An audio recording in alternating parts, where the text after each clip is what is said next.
I've known Cyrus for the last 32 years, 33 years to be precise. For those of us who are young student leaders at the advent of multipartyism, and I've got my classmates here who are in the committee, the year 1992, when we were student leaders, could easily be called the Jirongo year.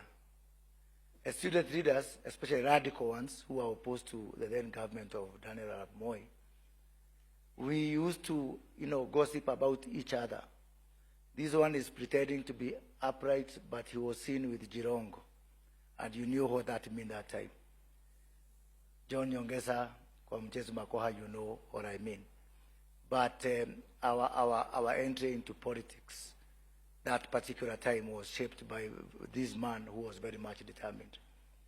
Later, of course, I worked very closely with Jirongo. John Nyongesa used to consult for him, especially trying to manage the communication around his many cases.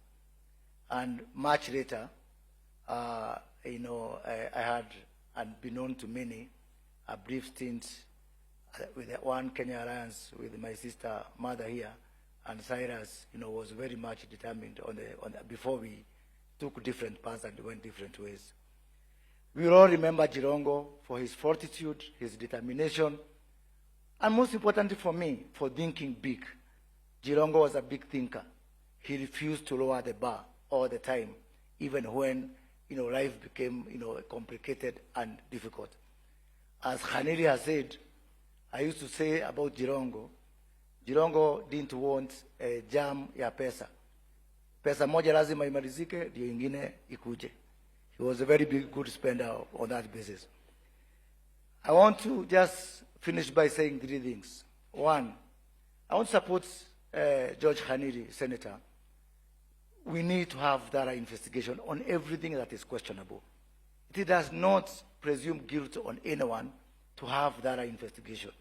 And I offer to buy the torch, Khaniri, in that respect. Because the truth is important, and the truth is not presumption of guilt on anyone.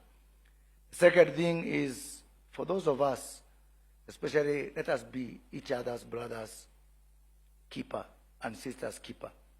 And especially David Morade, those of us from the Uji and Chai Society, let us be each other's brothers and sisters' keeper, because it is important that we look after each other, especially when we are on that journey.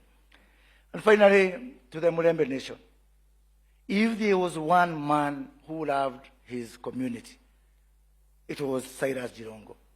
Every time, and Philip Kizia would bear me witness because we had those sessions, every time Jirongo got either money or prospect of money, he would call us and tell us, can we start calculating how much we need to put together all the 38 constituencies of the Murembe Nation?